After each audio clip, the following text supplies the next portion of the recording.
Hello students, आज की इस वीडियो में मैं आपको बताऊंगा Haryana board class 12th subject है अकाउंटेंसी। इसका सैम्पल पेपर 2023-24 के सेशन के लिए शुरू करते हैं वीडियो को। और अब की बार का जो पेपर है इसमें कई सारे जो क्वेश्चंस है वो इससे पहले नहीं आते थे, पहली बार इंट्रोड्यूस कराए जा रहे हैं कुछ न्यू क्वेश्चंस, तो वो भी मैं आपको समझाने वाला हूँ इस वीडियो में। शुरू करते हैं वीडियो को। मैं हूँ अजय और आप देख रहे हैं CCL क्लास। लेकिन वीडियो शुरू करने से पहले बता दूँ, अगर आपको क्लास 12th के किसी भी सब्जेक्ट का सैम्पल पेपर का सोल्यूशन या इंपॉर्टेंट क्वेश्चंस की वीडियो चाहिए, डिस्क्रिप्शन में प्लेलिस्ट का लिंक मिल जाएगा, वहाँ से कर लेना। और अगर आपको इनकी PDF चाहिए सैम्पल पेपर की विद आंसर की, तो cclchapter.com इस वेबसाइट पर मिल जाएगा आपको सारी आंसर की और sample paper, old question paper भी मिल जाएंगे, इंपॉर्टेंट क्वेश्चन वगैरह सब कुछ इस वेबसाइट पे मैं प्रोवाइड करा रहा हूँ। यहाँ पर आपको सारी चीज़ें मिल जाएंगी। अब देखो, यहाँ पे इस वेबसाइट के बारे में हम लास्ट में डिस्कस करेंगे डिटेल में कि कहाँ पे कैसे क्या क्या मिलेगा। अब देखते हैं पेपर को। देखो, आपका जो पेपर है वो आएगा 3 घंटे का, 60 नंबर का पेपर रहने वाला है, जिसमें आपको टोटल 30 क्वेश्चन दिए जाने वाले हैं। अब क्वेश्चंस देखते हैं कैसे किस टाइप के रहने वाले। देखो, सारे एक जैसे नहीं आएंगे, कुछ MCQs आएंगे, कुछ जो है बड़े क्वेश्चन आएंगे, कुछ छोटे आएंगे, वैसे टाइप से जो है मिक्स करके क्वेश्चंस दिए जाएंगे। देखो, भाग 1 आएगा पार्ट ए हिंदी। देखो, मैं दोनों मीडियम में कराऊंगा, हिंदी में भी इंग्लिश में भी, ताकि किसी स्टूडेंट को दिक्कत ना हो इस चीज़ को समझने में। एनी चेंजेस पहला क्वेश्चन है हमारे पास में। अब any changes in the relationship of existing partner which result in an end of the existing agreement and enforcement making a new agreement is called. ये एक डेफिनेशन दे रखी है। ये डेफिनेशन किस चीज़ की है? Revaluation of partnership, reconstitution of partnership, realization of partnership, none of the above. यानी कि मौजूदा साझेदारों के संबंध में कोई परिवर्तन जिसके परिणाम स्वरूप मौजूदा समझौता समाप्त हो जाता है और नया समझौता करने के लिए बाध्य करता है, कहलाता है। उसको हम क्या कहते हैं? साझेदारी का पुनर्मूल्यांकन, साझेदारी का पुनर्गठन, साझेदारी की प्राप्ति, इनमें से कोई नहीं, तो उसको हम क्या कहते हैं? साझेदारी का पुनर्गठन। ये वाला C option, recognition of partnership, reconstitution of partnership. ठीक है, चलो नेक्स्ट क्वेश्चन देखते हैं। क्वेश्चन है हमारे पास में, what treatment is made to accumulated profit and losses on the retirement of a partner. तो क्या कौन सा ट्रीटमेंट होता है? Credited to all partners capital account in old ratio, debited to all partners capital account in old ratio, credited to remaining partner capital account in new ratio, credited to remaining partner capital account in gaining ratio. यानी कि एक साझेदार की सेवानिवृत्ति पर संचित लाभ और हानि के लिए क्या उपचार किया जाता है? अभी साझेदारों के पूंजी खाते में पुराने अनुपात में क्रेडिट किया जाता है, सभी साझेदारों के पूंजी खाते को पुराने अनुपात में डेबिट किया जाता है, शेष साझेदारों के पूंजी खातों में नए अनुपात में जमा किया जाता है, शेष साझेदारों के पूंजी खाते में अभी लाभ अनुपात में जमा किया जाता है। तो क्या किया जाता है? वो है हमारा ऑप्शन ए। यहाँ पे option A, credited to all partner capital ratio in capital account in old ratio, यानी कि सभी साझेदारों के पूंजी खाते में पुराने अनुपात में क्रेडिट किया गया। नेक्स्ट क्वेश्चन देखते हैं।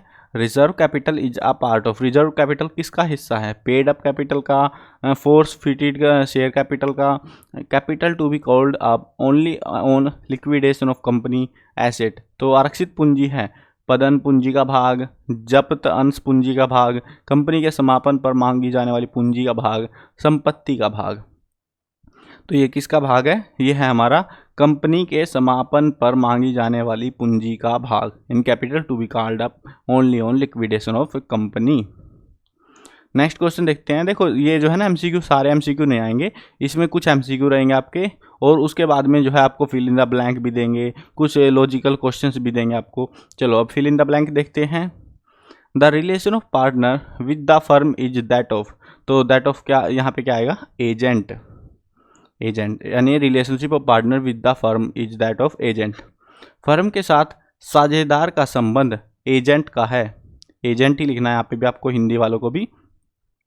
नेक्स्ट क्वेश्चन देखते हैं। क्वेश्चन है हमारे पास में, at the time of dissolution of partnership firm journal entry for the settlement of loan advancement by the firm to be partner would be. तो देखो, साझेदारी फर्म के विघटन के समय फर्म द्वारा साझेदार को दिया गया ऋण के लिए रोजनामचा प्रविष्टि होगी, इनमें से हमको बताना है ABCD में से। Loan bank account to loan to partner account, loan to partner account to bank account, realization account to loan account to partner account, none of this. तो कौन सा ऑप्शन रहेगा हमारा? Option A, bank account to loan to partner account. देखो Hindi English में दोनों में same है, तो मैंने एक ही ऑप्शन पढ़ लिए, सेम ही चीज़ है, ठीक है। चलो आगे बढ़ते हैं। नेक्स्ट क्वेश्चन देखते हैं, हमारा छठा क्वेश्चन 1 नंबर का है। गिव वन सर्कमस्टांस इन विच सैक्रिफिसिंग रेशो में बी अप्लाइड। एक परिस्थिति लिखिए जिसमें त्याग अनुपात लागू किया जा सकता है। तो देखो पहले हिंदी में बता देता हूँ फिर इंग्लिश में, ठीक है। विद्यमान साझेदारों के लाभ विभाजन अनुपात में परिवर्तन के समय, तो उस समय ये जो है ये परिस्थिति है जब ये अनुपात लागू किया जा सकता है। इंग्लिश में बताता हूँ, eight the time of change in the profit sharing ratio of existing partners, ठीक है। तो ये आपका आंसर रहेगा इसका। नेक्स्ट क्वेश्चन देखो, ये जो क्वेश्चन है 7वां क्वेश्चन, 8वां भी सेम ही है 7वें जैसा ही। अब ये जो क्वेश्चन है ना, ये पहली बार आपको इंट्रोड्यूस करा रहे हैं। पहले CBSE में आते थे, अब हरियाणा बोर्ड वालों को भी मज़ा आ गया इसको देख के शायद कुछ। देखो इसमें जो है ना आपको बहुत सावधानी से आंसर करने हैं। इसमें 4 ऑप्शन दिए जाते हैं। ये आपका जरूर ये नहीं है कि ये सिर्फ अकाउंटेंसी में आएगा, सारे सब्जेक्टों में आएगा ऐसा क्वेश्चन। एक बार समझ लो, आप किसी पेपर में गलत नहीं करके आओगे। फिर अगर एक बार भी नहीं समझा तो फिर आप गलत करके आओगे ज़रूर से। देखो आपको 2 चीज़ें दी जाती है, 2 पॉइंट। एक है असर्शन जिसको A बोलते हैं, एक है रीजन जिसको हम R बोलते हैं। अब हमको क्या करना है, हमको दोनों स्टेटमेंट पढ़नी है, ये वाली भी ये वाली भी। पहले ये देखना है इस स्टेटमेंट में कुछ बात हो रही होगी किसी चीज़ के बारे में, कोई डेफिनेशन हो सकती है, कुछ भी हो सकता है। हमको ये देखना है जो बात इन्होंने बोली क्या वो सही है या गलत है। अगर कोई सी इन दोनों में से दो, ये भी देखनी है ये भी देखनी है, अगर दोनों में से कोई सी एक गलत है तो हमको C या D में से चूज करना है, यानी कि ऑप्शन A इज करेक्ट, यानी कि R गलत है। यहाँ पर दोनों ही गलत है तो उस केस में हमको देखना पड़ेगा। लेकिन हाँ क्या हो अगर ये दोनों ही सही हो जाए, ये वाला भी और ये वाला भी, तब हमको ऊपर वाले ऑप्शन देखने पड़ेंगे। यानी कि जिस केस में दोनों सही हैं लेकिन उसके बाद हमको थोड़ा और दिमाग लगाना पड़ेगा। यानी कि अगर यहाँ से ये वाला जो पॉइंट है हमारा, इस वाले पॉइंट को पढ़ने के बाद हमारे मन में एक सवाल बना सकते हैं इसी क्वेश्चन को, इसी डेफिनेशन को या जो भी दे रखा है हमको। अगर इसको हम क्यों का सवाल का जवाब ये वाली लाइन देती है तो हमारा आंसर यहाँ पे अगर सही है, ये वाला लाइन भी फिर यानी कि इसके क्यों का जवाब ये दे रही है, तो उस समय आप जो है करेक्ट एक्सप्लेनेशन चूज कर सकते हो, इज द करेक्ट एक्सप्लेनेशन। अगर ये इसका जवाब नहीं दे रही, इससे इसका कुछ लेना देना नहीं है, तो note the correct explanation choose करनी पड़ेगी। ठीक है, समझ में आ गया। अब देखते हैं क्वेश्चन, समझते हैं क्वेश्चन करके देखते हैं, फिर समझ में भी आएगा आपको। A loan from a partner is not transfer to realisation account. तो ये हमको बता रहे हैं कि जो है ना, एक साझेदार से लिया गया ऋण वसूली खाते में स्थानांतरित नहीं किया जा सकता। पहले ये देखो, ये जो बोला है इन्होंने, ऐसा हो सकता है क्या? ऐसी बात जो बोली है इन्होंने, क्या ये सही है या गलत है? तो क्या लगता है? हाँ, ये बात जो इन्होंने बोली है वो बिल्कुल ट्रू है। अब दूसरी पॉइंट देखते हैं। A loan from a partner is not an external liability but is discharged before payment of capital. यानी एक साझेदार से लिया गया ऋण बाह्य दायित्व नहीं है बल्कि पूंजी की वापसी से पहले चुकाया जाता है। क्या ये बात इन्होंने जो बोली ये भी सही है? बिल्कुल, ये बात भी इनकी सही है। अब दोनों बातें सही हो गई। अब हमारे 2 ऑप्शन तो पहले ही कट गए। अब ये देखो, ये सभी पेपरों में ऐसे ही अटेम्प्ट करना है, अलग कोई तरीका नहीं है इसको अटेम्प्ट करने का। उसके बाद में आपको क्या देखना है? आपको देखना है इन्होंने जो बात बोली, यानी कि एक साझेदार से लिया गया ऋण वसूली खाते में स्थानांतरित नहीं किया जा सकता। हम बोलेंगे क्यों नहीं कर सकते, है ना? वही तो बोलेंगे हम। ये बोल रहे हैं नहीं किया जा सकता रियलाइजेशन अकाउंट में ट्रांसफ़र जो है फंड को, तो हम पूछेंगे क्यों नहीं कर सकते। तो ये उसके जवाब में ये हमको बोलते हैं कि लोन जो है एक पार्टनर की जो है एक्सटर्नल लायबिलिटी नहीं है वो, but is discharge before payment of capital. Capital से पहले उसको पे करना पड़ेगा, इसीलिए नहीं रियलाइजेशन अकाउंट में हम उसको ट्रांसफ़र कर सकते। तो दोनों बातें सही हैं, इसका लॉजिक जो इन्होंने दिया वो भी सही है। तो इसका मतलब हमारा ऑप्शन बी है, ये इसकी करेक्ट एक्सप्लेनेशन होगी। समझ में आ गया क्वेश्चन? वापिस देख लेना वीडियो को अगर यहाँ से रिवाइंड करके, ताकि अगर आपको डाउट हो रहा है तो वापस से आपको एक बार समझ में आ जाए। इसमें थोड़ा दिमाग लगाने वाला क्वेश्चन है, ये ऐसा नहीं है कि सीधा आया ABCD टेप दिया आपने, ऐसे नहीं होता इसमें। ठीक है, चलो आगे बढ़ते हैं, अगला क्वेश्चन देखते हैं। अगला भी सेम सा ही है, बट यहाँ पे ये चीज़ें बदल देते हैं बस, और कुछ नहीं। Balance at bank is transferred to realisation account. हमसे ये बोल रहे हैं कि ये जो है ना, ये जो बैलेंस है बैंक अकाउंट में ट्रांसफर टू रियलाइजेशन अकाउंट, पहले वाली स्टेटमेंट हम पढ़ के आए थे अभी थोड़ी देर पहले, वो नहीं कर सकते थे। अब यहाँ पे जो ये बात बोली इन्होंने, क्या ये सही लग रही है आपको? मुझे तो नहीं लग रही। अगर आपको लग रही है तो भाई आप धोखे में हो। चलो दूसरी पॉइंट पढ़ते हैं, बैलेंस एट बैंक। एक चीज़ बताऊं आपको, वैसे अगर आपने पहले ही डिटेक्ट कर लिया ना कि ये वाली गलत है, झंझट खत्म पूरा, क्वेश्चन में कुछ नहीं ढूंढना, दूसरी लाइन भी पढ़ने की जरूरत नहीं है, सीधा आओ और यहाँ पे देखो। देखो अब यहाँ पे दिक्कत क्या है, एक ही ऑप्शन है जिसमें ए करेक्ट नहीं है, यानी कि आर जो है रीजन आर इज करेक्ट। ठीक है, सिर्फ एक ही पॉइंट है यहाँ पे, अगर ध्यान दोगे आर ए दोनों करेक्ट है, आर ए दोनों करेक्ट है, ए करेक्ट है, यहाँ पे हमारा ए नॉट करेक्ट सिर्फ एक ऑप्शन में है, और इसको लगा दो आंख बंद करके, फालतू कुछ भी होता रहे, आर करेक्ट हो ना हो हमें फ़र्क नहीं पड़ता उससे फिर, लेकिन स्टेटमेंट का आपको कन्फर्म होना चाहिए कि ये गलत ही है, ये जो बोली है बात ये गलत ही है। बैंक में शेष राशि वसूली खाते में स्थानांतरित की जाती है, तो ये यहाँ पे बोल रहे हैं जो कि गलत है, ये बात है ना, ऐसा नहीं होता। तो इस वजह से हमारा एक कथन सही नहीं है, और यही सही नहीं है तो बाकी से मैं कोई लेना देना फिर नहीं है। चलो आगे बढ़ते हैं, अगला क्वेश्चन देखते हैं।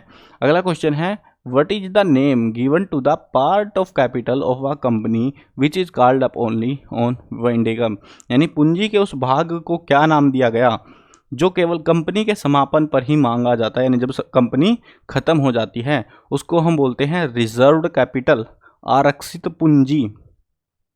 नेक्स्ट क्वेश्चन देखते हैं, premium on redemption of debenture is fill in the blank account, यानी कि ऋण पत्रों के मोचन पर प्रीमियम खालिस्तान खाता है, तो ये कैसा है, पर्सनल अकाउंट, इसमें आएगा पर्सनल अकाउंट। अकाउंट तो लिखा ही हुआ है, पर्सनल लिखना है यहाँ पे क्या लिखना है, व्यक्तिगत खाता है, व्यक्तिगत।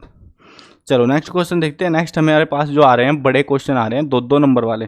अब देखो 2-2 नंबर वालों में दिक्कत क्या होती है मैं बताता हूँ, इसमें आपका टाइम खोटी होगा, मैं आपको पढ़ा दूंगा समझा दूंगा, आपको याद रहने नहीं वाला, सीधी बात है, आप भी मानते हो ये बात कि ऐसा नहीं होता, मैं बता के चला जाऊँगा, आपका टाइम खोटी कराता रहूँगा, 10 मिनट की वीडियो 50 मिनट की हो जाएगी और कोई फ़ायदा आपको नहीं मिलेगा उस चीज़ का।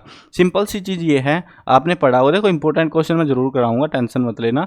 तो इंपॉर्टेंट क्वेश्चन के लिए अगर आपको वीडियोस देखनी है, इस चैनल को सब्सक्राइब करके रखना, कहीं तुम फिर बोलो सर वीडियो आई नहीं, आएगी वीडियो, उसकी आपको टेंशन बिल्कुल नहीं लेनी, उनके ऊपर काम चल रहा है, जल्दी ही वीडियोस भी आ जाएंगी इंपॉर्टेंट क्वेश्चन की, एनालिसिस बेस्ड क्वेश्चन की, तो उसमें मैं आपको मेन क्वेश्चंस बता दूंगा ताकि आपकी प्रिपरेशन में कहीं कोई कमी ना बचे। अब देखो यहाँ पे जो है जैसे ये बोल रखा है, जिनमें जो है ना, जिन क्वेश्चन में पॉइंट बोले जाएं तो उनके पॉइंट बनाने हैं, यानी कि जैसे बोला इन्होंने, give any 2 point of distinction between share holder और डेबेचर होल्डर, 2 पॉइंट बताने हैं, तो पहले एक का बता दो शेयर होल्डर का, 2 शेयर होल्डर के रिगार्डिंग और फिर डेबेचर के रिगार्डिंग 2-2 पॉइंट बना देने हैं आपको, या फिर अगर एक ही डेफिनेशन से काम चलता है तो ऐसे करके 2 पॉइंट बना सकते हो, वो आपके ऊपर डिपेंड करता है टोटली।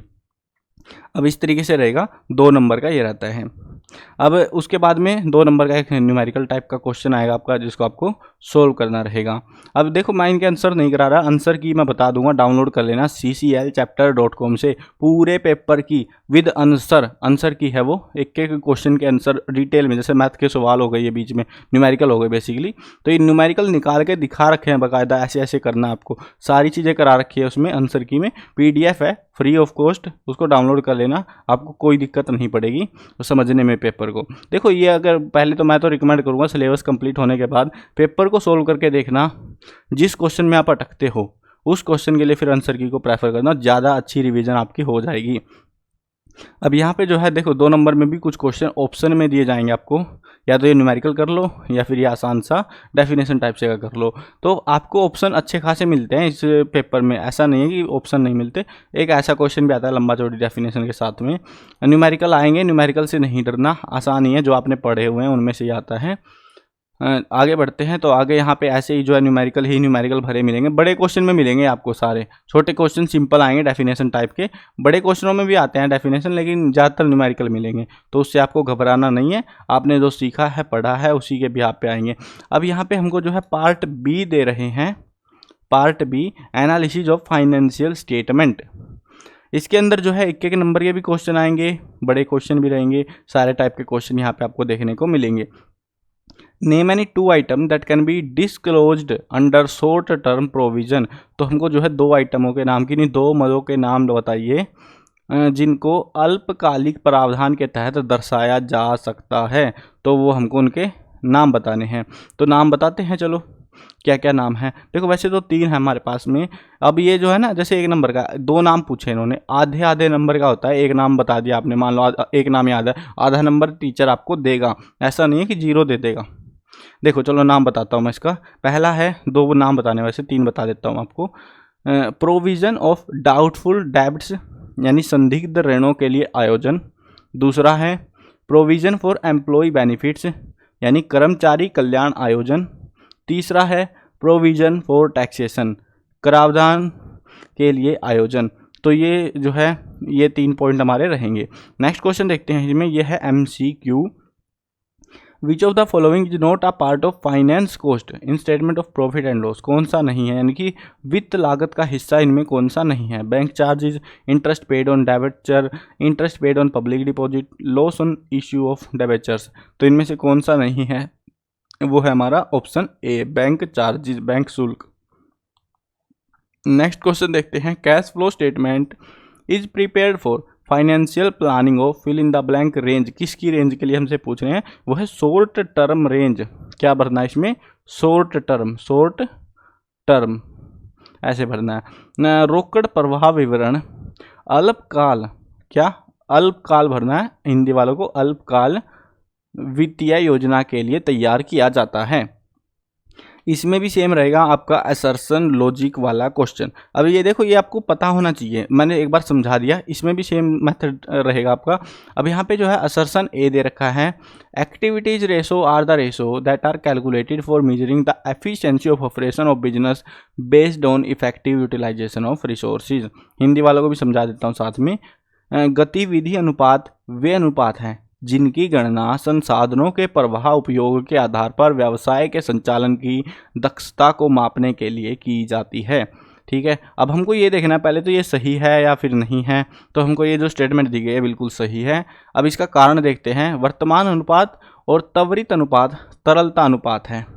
ऊपर वाला भी देख लेते हैं एक बार इंग्लिश वालों का, current ratio and quick ratio are liquidity ratio. तो ये बात क्या सही है, हाँ दोनों स्टेटमेंट सही है, ये वाली भी ये वाली भी। अब दोनों स्टेटमेंट में हमको ये देखना है कि क्या ये इससे रिलेट कर रहा है, इसमें जो बात हमको बोली गई है, ठीक है, और इसमें जो बात बोली गई है, इनका आपसी कोई संबंध यहाँ पे हमें दिखाई नहीं दे रहा है, और इसी वजह से ऑप्शन हमारा ए रहेगा। ठीक है, और आपको बस रिलेशन देखना है इसका। सवाल, पहली बात तो सवाल बनाना पड़ेगा, वो जो सवाल बन रहा है उसके पीछे का जवाब, ये जो इक्वेशन है, जो वैल्यू है, ये हमको डेफिनेशन ये नहीं दे पा रही है उस चीज़ का जवाब। चलो नेक्स्ट क्वेश्चन देखते हैं। नेक्स्ट क्वेश्चन है fill in the blank, the fill in the blank में indicate that the firm is experiencing stock out and lost sales. Option दे रखे हैं, average payment method, inventory turnover ratio, average collection period, quick ratio. Fill in the blank संकेत दे सकता है कि firm stock अनुपलब्धता और खोई हुई बिक्री का अनुभव कर रही है। औसत भुगतान अवधि, स्टॉक आवर्त अनुपात, औसत संग्रह अवधि, तरल अनुपात। तो क्या कर सकता है वो है स्टॉक आवर्त अनुपात। बी ऑप्शन हमारा सही रहेगा। नेक्स्ट क्वेश्चन देखते हैं, अंडर व्हाट हेडिंग से will you show the following item in the balance sheet of the company. Bank balance with banks, investment in debenture, outstanding salary, authorised capital. यानी एक company के तुलन पत्र में निम्नलिखित मदों को आप किन शीर्षकों के अंतर्गत दर्शाएंगे। बैंकों के पास शेष राशि, ऋण पत्र में निवेश, बकाया वेतन, अधिकृत पूंजी। तो किस में दिखाया जाएगा वो दिखाया जाएगा आपका, अरे ये मेरे को, अच्छा 2 नंबर का क्वेश्चन है क्या ये, ओह अच्छा, इनमें अलग अलग चीज़ों में दिखाना हमको। तो इनमें मतलब 4 चीज़ें दे रखी है, चारों में अलग अलग के हिसाब से दिखाना है ये, कि चारों में किस हिसाब से दिखाया जाएगा। चलो मैं चारों का करा देता हूँ। बैलेंस विद बैंक, उसको दिखाएंगे हम करंट एसेट। क्या दिखाएंगे, करंट एसेट। और वैसे ही जो है हम इन्वेस्टमेंट इन डेबेचर, इसमें हम दिखाएंगे करंट लायबिलिटीज। लायबिलिटी क्या क्या है उनकी। आउटस्टैंडिंग सैलरी, इसमें हम दिखाएंगे नॉन करंट लायबिलिटी। ये करंट मतलब जो चल रही है, ये जो चल नहीं रही अभी, ठीक है। ऑथराइज्ड कैपिटल, इसमें हम दिखाएंगे शेयर होल्डर फंड कि कितना शेयर होल्डर के पास जो है फंड बचा हुआ है, वो चीज़ें हम दिखाएंगे। तो इस तरीके से दिखाया जाएगा। उसके बाद अभी यहाँ पे देखो ये क्वेश्चन आएगा, इसमें नंबर ही नहीं बता, अच्छा ये रहा 3 नंबर का क्वेश्चन है ये, और ऑप्शन में दिया जाएगा आपको, जो कि बढ़िया बात है। मैं तो देखो सिंपली रिकमेंड करूँगा जो छोटी डेफिनेशन अगर आपको ईजी लगता है, न्यूमेरिकल से डर लगता है, डेफिनेशनों पर भी ध्यान देना, डेफिनेशंस भी पूछी जाती हैं। आप जो है सबसे बेस्ट तरीका मैं बताता हूँ अगर आपको तैयारी स्टार्ट करनी है और कैसे कर सकते हो।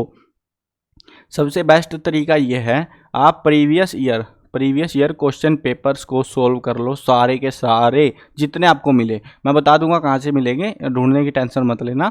तो वहाँ से जितने पेपर आपको मिले सारे पेपरों को सोल्व कर लो, आराम से आपको जो है 80% प्लस नंबर आ जाएंगे।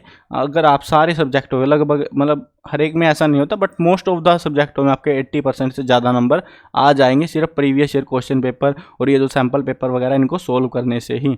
तो वो आपके ऊपर डिपेंड करता है आप कितनी मेहनत करते हो नहीं करते हो, तो वो आपको देखना पड़ेगा फिर। चलो नेक्स्ट क्वेश्चन देखते हैं। ये हमारा 5 नंबर का क्वेश्चन है, बड़ा क्वेश्चन। इसमें हमको ऑप्शन दिया जाएगा, जैसे कि यहाँ पे कैश फ्लो स्टेटमेंट है, 4 ऑब्जेक्टिव बताने हैं इसके, तो इस तरीके से। उसके बाद आएगा पार्ट बी, अभी भी तो पार्ट बी था, कंप्यूटराइज्ड अकाउंटिंग। अब इसमें भी जो है 1-1 नंबर के क्वेश्चन है। ये 23वां क्वेश्चन कैसे आ गया वापस से, कुछ गड़बड़ हो गई क्या? 23 वहाँ पे भी 23 था यार, ये तो स्कैम कर रहे हैं हमारे साथ में शायद, आई थिंक सो, जहाँ तक मेरे को लग रहा है कुछ मिस टाइप हुआ, किसी और का तो नहीं टेप के ले आए ये लोग। यहाँ पे ये एक्सेल सीट वगैरह आ गई यहाँ पे, 23, 24, 25, 26, 27, 28, 29, 30। चलो देखते हैं इनका। हाँ ये अलग ही सेक्शन है एक्चुअल में, हाँ अलग सेक्शन है, इसी पेपर का ही है ये भी। चलो इसको कराता हूँ मैं आपको। Part B, computerized accounting. अब इसके अंदर क्या है देखो, name any 2 components of computerized accounting system. कंप्यूटरीकृत लेखा प्रणाली के किन्हीं 2 घटकों के नाम लिखने हमको। देखो 2 घटक बताने कोई से, जैसे data, report, ledger, hardware, software, इनमें से कोई से 2 तुमको जो भी याद आए वो लिख देना। नेक्स्ट क्वेश्चन देखते हैं। Computerized accounting system takes, fill in the blank है 1 और फिल इन द ब्लैंक है 2, as input which are processed through fill in the blank to generate report. पहले वाले में आएगा हमारा अकाउंटिंग ट्रांजैक्शंस, यानी computerized accounting system takes accounting transactions as input which are processed through accounting software to generate report. दूसरे वाले में आएगा अकाउंटिंग सॉफ्टवेयर। नेक्स्ट क्वेश्चन देखते हैं हमारा। नेक्स्ट क्वेश्चन है हमारा, the data is classified for creating group of account is head of asset, liability and capital, asset owner, equity, revenue and expense, asset, capital, liability, revenue and expense, capital, revenue and expense. तो इनमें से क्या रहेगा हमारा? Option C रहेगा, asset, capital, liability, revenue and expense, यानी संपत्ति, पूंजी, देनदारियों, राजस्व और व्यय। ये सारा जो है यहाँ पे खाते के समूह बनाने के लिए डाटा को वर्गीकृत किया जाता है इन हिसाब से। नेक्स्ट क्वेश्चन देखते हैं। A1 ratio E2 in Excel refer to, यानी A1 जो है एक्सेल में E2 संदर्भ करता है, क्या करता है? Column on Excel sheet, row on Excel sheet, column between start and end point of Excel sheet, alphabet between A to E on Excel sheet. Excel sheet पर कॉलम, पंक्ति या फिर इसके प्रारंभ और अंत बिंदु के बीच का कॉलम, और एक्सेल सीट पर A से E के बीच के अक्षर। तो क्या डिनोट करता है ये डिनोट करता है हमारा एक्सेल सीट के प्रारंभ और अंत बिंदु के बीच का कॉलम, ऑप्शन सी रहेगा। नेक्स्ट क्वेश्चन देखते हैं। नेक्स्ट क्वेश्चन भी कुछ ऐसा सही है। Which is the part which of the following not a limitation of computerized accounting system? Data may be lost or corrupted due to power interruption. Data is prone to hacking. Data is not made available to everybody. Unprogrammed and unspecified report cannot be generated. यानी निम्नलिखित में से कौन कंप्यूटरीकृत लेखा प्रणाली की सीमा नहीं है? बिजली की रुकावट के कारण डेटा खो या दूषित हो जाता है, करप्ट हो जाता है ना डाटा, वो चीज़। डेटा हैकिंग के लिए प्रवण है। डेटा हर किसी के लिए उपलब्ध नहीं कराया जाता है। अनियोजित और अनिर्दिष्ट रिपोर्ट उत्पन्न नहीं की जा सकती है। तो इसमें क्या ऑप्शन रहेगा हमारा? ऑप्शन रहेगा ऑप्शन सी, यानी डेटा हर किसी के लिए उपलब्ध नहीं कराया जाता है। नेक्स्ट क्वेश्चन देखते हैं। क्वेश्चन है भाई आ चुके हैं 2-2 नंबर के, तो इनके आंसर आप आंसर की से कर लेना, बेटर रहेगा ये चीज़। ऑप्शन में भी देखा है साथ में, तो मतलब 3 नंबर के क्वेश्चन में ऑप्शन आपको मिलेगा। सेम वैसे ही 5 नंबर के क्वेश्चन में भी आपको ऑप्शन दिया जाएगा।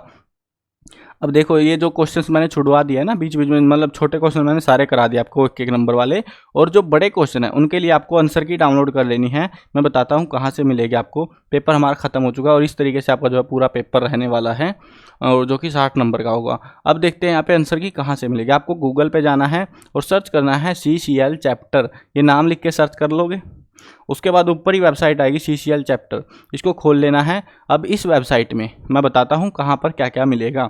अगर आपको इंपॉर्टेंट क्वेश्चन की तैयारी करनी है, इंपॉर्टेंट क्वेश्चन चाहिए, वो यहाँ पर लिखे हुए मिलेंगे आपको।